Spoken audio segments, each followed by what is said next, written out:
Friends, welcome to my YouTube channel. आशा करता हूँ आप सभी बहुत अच्छे होंगे और आप सभी की तैयारी भी बहुत अच्छी चल रही होगी। जैसा कि आप सभी को पता है कि अभी आने वाले कुछ दिनों में यूपी पेट का पेपर होने वाला है। उसके साथ साथ एसएससी सीएचएसएल और एसएससी सीजीएल भी होने वाला है। अगर उसमें हम इकोनॉमिक्स के सबसे इंपॉर्टेंट टॉपिक्स की बात करें, जो कि है बैंकिंग सिस्टम इन इंडिया, जो कि बैंक से नेशनलाइजेशन से, इसके राष्ट्रीयकरण से related, plus reserve bank of India और भी कई सारे बैंकों से सवाल पेपर में पूछे जाते हैं। प्लस इसके साथ साथ अगर आप बैंकिंग का भी पेपर दे रहे हैं तो वहां भी इसके सवाल आपको देखने को मिलते ही मिलते हैं। तो चलिए, बैंक को समझने के लिए हम थोड़ा सा बैंक के इतिहास में चलते हैं, यानी कि बैंक के हिस्ट्री में चलते हैं। और अगर हम बैंक के बारे में बात करें तो ये बैंक का जो कॉन्सेप्ट है, यानी कि ये जो पैसा जमा करना निकालना, इसका जो कॉन्सेप्ट है, ये अभी से नहीं, सैकड़ों साल पहले भी इस एग्जिस्टेंस था। मतलब चीजें चल रही थी बैंक के तरीके की, लेकिन प्रॉपर तरीके से जिसका हमारे पास प्रूफ वो हमें मिला था 1770 में, यानी कि 1770 में।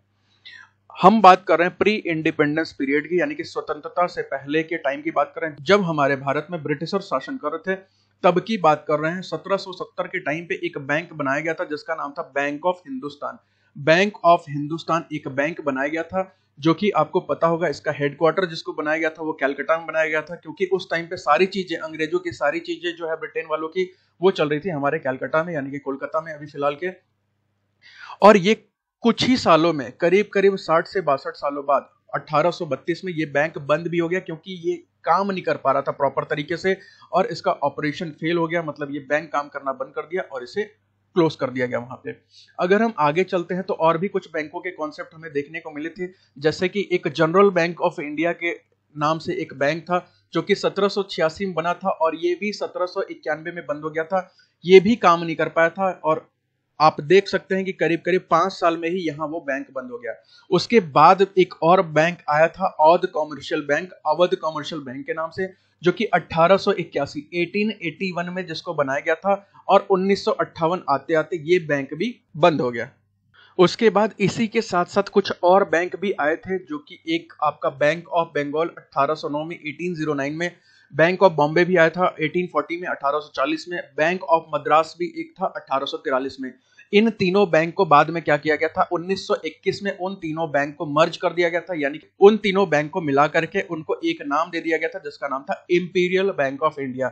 इंपीरियल बैंक ऑफ इंडिया याद रखिएगा, ये bank of Bengal, bank of Bombay और बैंक ऑफ मद्रास, इन तीनों को मिलाकर के एक बैंक बनाया गया था जिसका नाम था इंपीरियल बैंक ऑफ इंडिया, जो कि आगे चल के जब भारत हमारा आजाद हो जाता है तो 1955 में इसका नाम बदल करके स्टेट बैंक ऑफ इंडिया रख दिया जाता है, यानी कि भारतीय स्टेट बैंक से इस बैंक को आज की डेट में हम पहचानते हैं। अगर हम कुछ और बैंकों की बात करें तो आजादी से पहले कुछ बैंक थे, मतलब कि हमारा भारत जब आजाद हुआ था, हमारा इंडिया जब इंडिपेंडेंट हुआ था, उससे पहले भी कुछ बैंक थे जो कि ऑलरेडी चल रहे थे, जैसे कि इलाहाबाद बैंक आपको पता होगा, उससे पहले चल रहा था। पंजाब नेशनल बैंक भी था, बैंक ऑफ इंडिया भी था, सेंट्रल बैंक ऑफ इंडिया भी था, कैनरा बैंक भी था और आपका बैंक ऑफ बड़ौदा भी था। ये 6 बैंक ऐसे थे जो कि पहले से ऑपरेशन में थे और पहले से इनका बढ़िया काम चल रहा था। फिर आगे चल करके क्या हुआ, ये बैंक एक्चुअली प्राइवेट तरीके से काम कर रहे थे। ये बैंक क्या करते थे कि जो अमीर लोग होते थे उनको तो सब कुछ देते थे, जो इंडस्ट्रीज होती थी उनको भी सब कुछ देते थे, यानी कि अगर आपके पास पैसा है तो आपको और पैसा बैंक से मिल सकता था। लेकिन ये क्या करते थे, गरीब लोगों को बिल्कुल इग्नोर करते थे, मतलब कि बिल्कुल पैसा नहीं देते थे। और ये एग्रीकल्चर सेक्टर पे भी फोकस नहीं करते थे, यानी कि कृषि के क्षेत्र में भी ये फोकस नहीं करते थे, जिससे कि हमारा जो डेवलपमेंट है वो कुछ दूसरी दिशा में जा रहा था। अमीर लोग और अमीर होते जा रहे थे और गरीब लोग और गरीब होते जा रहे थे। इसीलिए गवर्नमेंट ने डिसाइड किया, इसीलिए हमारी सरकार ने डिसाइड किया कि इसके लिए हम क्या करते हैं, कुछ बैंकों को हम सरकारी बना देते हैं और वहां पे एक कॉन्सेप्ट लेकर के आए, एक कानून लेकर के आए, बैंकिंग रेगुलेशन एक्ट 1949, बैंकिंग विनियमन अधिनियम 1949 में लेकर के आए। और इन्होंने कहा कि भैया सभी बैंकों के लिए, भारत में जितने भी बैंक बने हैं उन सभी बैंकों के लिए एक कॉमन तौर तरीका होगा, एक कॉमन कानून होगा, और वो कानून जितने भी बैंकिंग फर्म्स हैं उन सभी को मानना होगा। ठीक है, तो यहां देखिए मैंने मेंशन कर रखा, it is a legislation in India that regulates all banking firms in India. यह भारत में एक कानून है जो भारत में सभी बैंकिंग फर्म को नियंत्रित करता है। और मैं अगर आपको बताऊं कि अभी 2020 में निर्मला सीतारमण ने इस बिल को इंट्रोड्यूस किया था, पार्लियामेंट में इंट्रोड्यूस किया था, और इसमें कोऑपरेटिव बैंक्स जो थे, जो आपके सहकारी बैंक थे, हमारे भारत के जितने भी सहकारी बैंक हैं, उन सबको रिजर्व बैंक ऑफ इंडिया के अंडर में लाने की बात कही थी, जिससे कि अप्रूव कर दिया गया था। सहकारी बैंक, कोऑपरेटिव बैंक्स मतलब होता है कि कुछ लोग मिलकर के एक बैंक खोल लेते हैं लोकल में, और उसी बैंक को, मतलब कि हो सकता है कि जो उसमें पैसे जमा कर रहा है, हो सकता है वही उस बैंक का मालिक हो। कोऑपरेटिव बैंक्स मतलब कुछ लोग मिलकर के, कुछ लोग कोऑपरेट करके एक बैंक का निर्माण कर लेते हैं, उसे ही बोलते हैं कोऑपरेटिव बैंक। फिर आगे चल के इसी कानून के तहत हमारे भारत में जो है नेशनलाइजेशन ऑफ बैंक्स का कॉन्सेप्ट आया, यानी कि भारत में बैंकों का राष्ट्रीयकरण का कॉन्सेप्ट आया। और अगर मैं आपको राष्ट्रीयकरण का मतलब बताऊं तो राष्ट्रीयकरण का मतलब होता क्या है कि जो पब्लिक सेक्टर के एसेट्स हैं, मतलब कि आपने जो भी बैंकों में पैसा जमा किया है, आपने जो भी बैंकों में कुछ भी जमा किया है, एफडी किया है, आरडी किया है, या कुछ भी आपने किसी भी तरीके से डिपॉजिट किया है, अपने एसेट को जमा किया है, वो क्या हो जाएगा, वो अब ऑपरेट किया जाएगा किसके द्वारा, स्टेट या सेंट्रल गवर्नमेंट के द्वारा, यानी कि केंद्र सरकार द्वारा या तो राज्य सरकार द्वारा वो अब नियंत्रित किया जाएगा, यानी कि संचालित किया जाएगा। और यहां पे मेंशन कर रखा है, in India the bank which were previously functioning under the private sector were transferred to public sector by the act of nationalisation. याद रखिएगा, यहीं से क्या हुआ था कि हमने क्या किया था कि भारत में जो भी पहले से निजी क्षेत्र के बैंक थे जो काम कर रहे थे, उनको राष्ट्रीयकरण के अधिनियम के द्वारा सार्वजनिक क्षेत्र में स्थानांतरित कर दिया गया, यानी कि अब उस बैंक को नेशनलाइज कर दिया गया, अब वो राष्ट्रीयकृत बैंक हो गया, अब वो नेशनलाइज बैंक के रूप में उभर गए हैं। अगर मैं आपको बताऊं कि जो नेशनलाइज बैंक है, यानी कि जो नेशनलाइजेशन हमारे देश में हुआ था, वो 2 स्टेज में किया गया था, यानी कि 2 बार किया गया था। कुछ बैंकों को एक बार किया गया था और कुछ बैंकों को दूसरे बार किया गया था। सबसे पहले जो राष्ट्रीयकरण किया गया था वो 14 बैंकों का किया गया था, और 1969 में 1969 में किया गया था, और सिर्फ उन बैंकों का किया गया था जिनका कैपिटल 50 करोड़ या उससे ज्यादा था। 50 करोड़ या उससे ज्यादा की पूंजी वाले जितने भी बैंक थे, उन्हीं का सिर्फ राष्ट्रीयकरण करने का ये नियम बनाया गया था, जिसमें कि आपका Allahabad bank, bank of India, bank of Baroda, bank of Maharashtra, central bank of India, Canara bank, Dena bank, Indian overseas bank, Indian bank, Punjab national bank, syndicate bank, union bank of India, united bank और यूको बैंक शामिल था। इसके बाद फिर से एक बार नेशनलाइजेशन किया गया था, जो कि 1980 यानी कि 1980 में फिर से 6 बैंकों का राष्ट्रीयकरण किया गया था, जिसमें कि था आपका Andhra bank, corporation bank, new bank of India, oriental bank of commerce, Punjab and Sindh bank और आपका था विजया बैंक। ये 6 बैंक का राष्ट्रीयकरण 1980 में हुआ था, जिसके तहत आपका 2 स्टेज में हमारे बैंक्स के नेशनलाइजेशन हुए, एक 1969 में 14 बैंकों का हुआ और एक 1980 में 6 बैंकों का हुआ। अगर हम इन सबको मिला दें तो पहले जो 14 हुए थे, बाद में जो 6 हुए थे, टोटल मिला के 20 होते हैं। लेकिन आपको बता दूं कि उसमें एक न्यू बैंक ऑफ इंडिया था, उसे 1993 में 1993 में पंजाब नेशनल बैंक के साथ मर्ज कर दिया गया था, यानी कि उसको पंजाब नेशनल बैंक में विलय कर दिया गया था, और जहां से आपका न्यू बैंक ऑफ इंडिया का कॉन्सेप्ट खत्म हो गया, क्योंकि वो अब पंजाब नेशनल बैंक में मिल करके और पंजाब नेशनल बैंक के नाम से ही काम करेगा। अगर हम इसके बाद बात करें तो आपने स्टेट बैंक के बहुत सारे नाम सुने होंगे, स्टेट बैंक के कुछ सब्सिडरीज के भी नाम सुने होंगे। अगर हम बात करें कि स्टेट बैंक ऑफ इंडिया, उसके सब्सिडरीज की बात करें तो आपको पता होगा कि स्टेट बैंक ऑफ इंडिया की करीब करीब 7 सब्सिडरीज थी आज से 10-12 साल पहले, जिसमें से एक था आपका स्टेट बैंक ऑफ सौराष्ट्र और एक था स्टेट बैंक ऑफ इंदौर, जिसमें स्टेट बैंक ऑफ सौराष्ट्र को 2008 में मर्ज कर दिया गया था स्टेट बैंक ऑफ इंडिया के साथ, इसको मर्ज कर दिया गया था एसबीआई के साथ। और जो आपका स्टेट बैंक ऑफ इंदौर था, इसको 2010 में यानी कि 2010 में इसको भी मर्ज कर दिया गया था, किसके साथ, एसबीआई के साथ, यानी कि स्टेट बैंक ऑफ इंडिया के साथ। उसके बाद जो बचे थे state bank of Patiala, state bank of Hyderabad, state bank of Bikaner and Jaipur, state bank of Mysore और स्टेट बैंक ऑफ त्रावणकोर। ये जो बैंक आपके 5 बचे थे बाद में, इसको भारत सरकार ने 1 अप्रैल 2017 को स्टेट बैंक में मर्ज कर दिया, और वहां से ये जो 7 के 7 बैंक थे ये सारे मर्ज हो गए स्टेट बैंक में, और स्टेट बैंक फिर बन गया आपका इंडिया का सबसे लार्जेस्ट बैंक। अगर हम स्टेट बैंक ऑफ इंडिया की बात करें तो ये आपका नेशनलाइज्ड बैंक ना होकर के ये गवर्नमेंट बैंक है, यानी कि सरकारी बैंक है। क्यों सरकारी बैंक है? इसका 100% शेयर जो है वो सरकार के पास है, बट नेशनलाइज्ड बैंक में क्या होता है कि मिनिमम 51% जो है शेयर वो होता है सरकार के पास, और कुछ शेयर प्राइवेट वालों के पास भी होते हैं, यानी कि जो स्वामित्व होगा, जो ओनरशिप होगा वो सरकार के पास होगा, और बाकी कुछ पैसा जो है, कुछ मनी इन्वेस्टमेंट वो प्राइवेट सेक्टर की तरफ से भी होता है।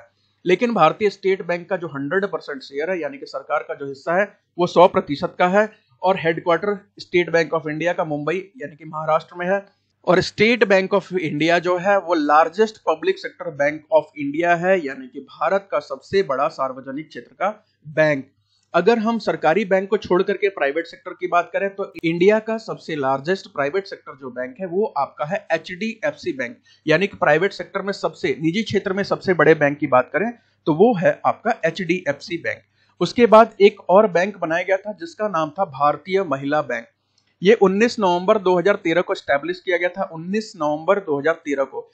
अगर आपको 19 नवंबर की कहानी पता हो तो आपको पता होगा कि 19 नवंबर 1917 को हमारे जो पूर्व प्रधानमंत्री इंदिरा गांधी थी उनका जो था बर्थडे था, उन्हीं के बर्थडे के दिन यानी कि उन्हीं के बर्थ एनिवर्सरी पे इस बैंक की स्थापना की गई थी, जिसका हेडक्वार्टर मुंबई में बनाया गया था और जिसको डॉक्टर मनमोहन सिंह ने जिसका उद्घाटन किया था यानी कि इनॉग्रेट किया था। बाद में ये बैंक भी नहीं चल पाया प्रॉपर तरीके से, फिर बाद में 2017 में ये डिसीजन लिया गया कि इसको अच्छे से काम करने के लिए स्टेट बैंक ऑफ इंडिया यानी कि इसको मर्ज कर दिया गया था हमारे स्टेट बैंक ऑफ इंडिया में, SBI में।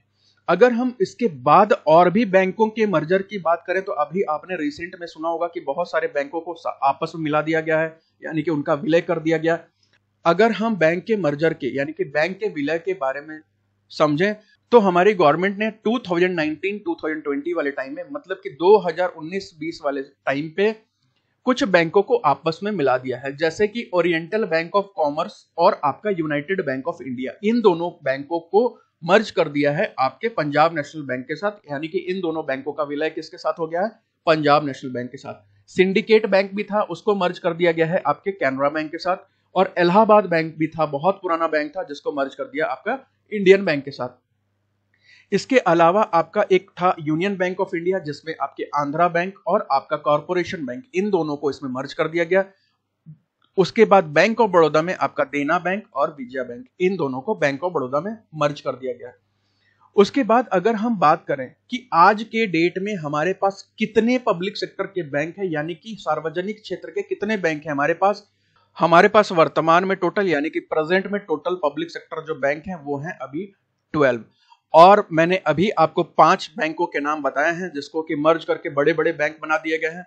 प्लस मैं आपको और भी बैंकों के नाम बता रहा हूं, जिसमें से कि पहला आपका पंजाब नेशनल बैंक है, जो कि मैं आपको बता चुका हूं।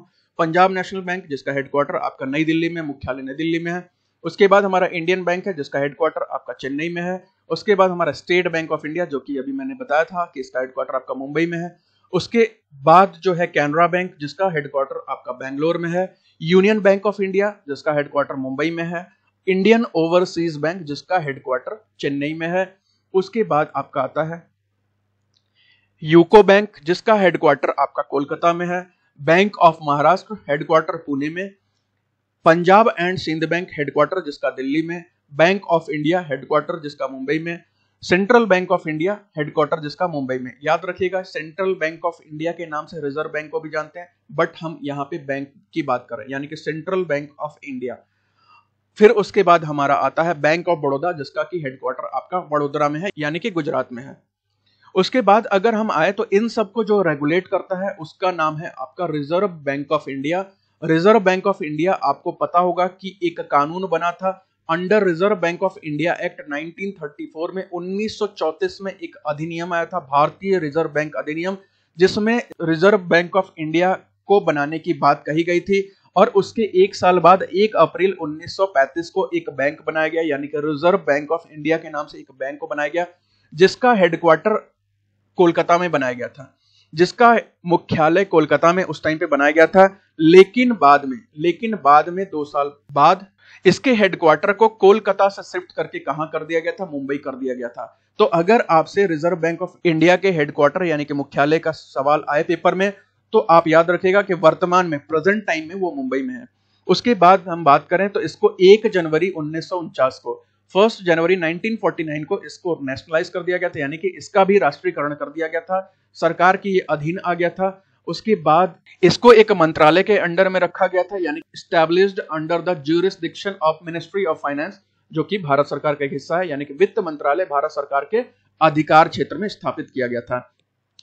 और रिजर्व बैंक का काम क्या होता है? तो रिजर्व बैंक का काम आपको बहुत अच्छे से पता होगा कि हमारे करेंसी नोट्स को प्रिंट करता है और उसका सप्लाई करता है पूरे देश में, और इंडियन बैंकिंग सिस्टम को रेगुलेट करता है। It is responsible for the issue and supply of Indian rupee and regulation of Indian banking system. यह भारतीय रुपए के मुद्दे और आपूर्ति और भारतीय बैंकिंग प्रणाली के नियमन के लिए जिम्मेदार है।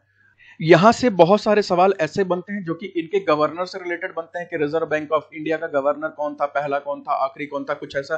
तो हम अगर इनके गवर्नर के बारे में बात कर लें तो जो इनके गवर्नर्स थे, ये कुछ इंपॉर्टेंट गवर्नर्स की हम बात करेंगे क्योंकि अभी तक कुल टोटल 25 गवर्नर बन चुके हैं।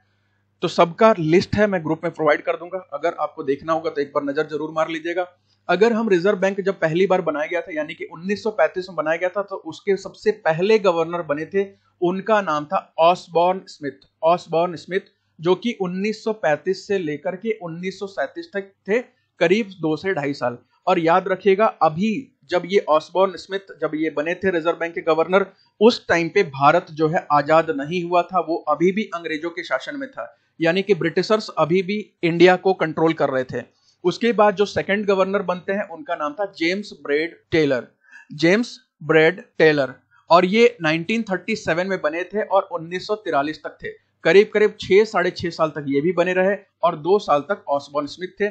उसके बाद हमारे एक तीसरे गवर्नर बनते हैं जो कि बहुत इंपॉर्टेंट गवर्नर है, थर्ड गवर्नर ऑफ आरबीआई यानी कि रिजर्व बैंक ऑफ इंडिया के तीसरे गवर्नर, जिनका नाम था चिंतामन द्वारकानाथ देशमुख। सीडी देशमुख के नाम से भी इनको जाना जाता है, सीडी देशमुख, सीडी देशमुख के नाम से भी इनको जाना जाता है। और ये क्यों हमारे लिए इंपॉर्टेंट है? तो देखिए जब ये बने थे तो 1943 का टाइम था, यानी कि हमारा भारत अभी भी अंग्रेजों के अधीन था, और जब ये हटे थे पद से तो उस समय 1949 यानी कि हमारा भारत आजाद हो चुका था। अगर आपसे सवाल पूछा जाए कि ब्रिटिश इंडिया के आखिरी गवर्नर कौन थे, ब्रिटिश इंडिया के यानी कि गुलाम भारत के आखिरी गवर्नर कौन थे, तो वो थे हमारे सीडी देशमुख। और अगर आपसे पेपर में यह भी सवाल पूछा जाए कि who was the first governor of independent India, आजाद भारत के पहले गवर्नर कौन थे, तो यही थे जो कि आजाद भारत के पहले गवर्नर थे। इनका टाइम पीरियड 1943 से 1949 तक था, जिनके कार्यकाल में ही 1947 में भारत जो है वो आजाद हो गया था। तो ये तीनों गवर्नर बहुत इंपॉर्टेंट हैं। प्लस इनके साथ अगर हम बात करें तो जो हमारे 23वें गवर्नर बने थे जिनका नाम था रघुराम राजन, 2013 से लेकर के 2016 तक, जब हमारे प्रधानमंत्री मनमोहन सिंह का शासन था तब से ये थे, और जब मोदी जी आए तब तक भी ये थे। उसके बाद 24वें जो बने उनका नाम था उर्जित आर पटेल। उर्जित आर पटेल 2016 से लेकर के 2016 से लेकर के 2018 तक थे। उसके बाद 25th गवर्नर जो अभी प्रेजेंट जो हमारे गवर्नर हैं प्रेजेंट टाइम पे, याद रखिएगा वर्तमान टाइम पे, वो हमारे 25वें गवर्नर हैं, यानी कि 25th गवर्नर हैं, जिनका नाम है शक्तिकांत दास। शक्तिकांत दास जो कि 2018 में तो बने थे, लेकिन अभी भी वो उस पद को संभाल रहे हैं, यानी कि अभी भी वो गवर्नर बने हुए हैं। तो अगर आपको हमारे वीडियोस अच्छे लग रहे हैं तो बिल्कुल हमारे चैनल को सब्सक्राइब कीजिए। बाकी थैंक यू फॉर वॉचिंग। ऐसे वीडियोस हम डेली आपके लिए लेके आएंगे। अगर आपको कोई डाउट हो, कोई क्वेरी हो, सब्जेक्ट से रिलेटेड कोई क्वेश्चन हो, तो प्लीज व्हाट्सअप करिएगा इस नंबर पे। बाकी टेलीग्राम पे हमें फॉलो कर सकते हैं लेटेस्ट अपडेट्स के लिए, क्वेश्चंस के लिए, पीडीएफ्स के लिए। बाकी हमारे चैनल को सब्सक्राइब कीजिए, लाइक कीजिए, शेयर कीजिए, जो भी कर सकते हैं कीजिए, बट पढ़ाई कीजिए। हम मिलते हैं आपको अगले वीडियो में, और तब तक के लिए आपका बहुत बहुत धन्यवाद।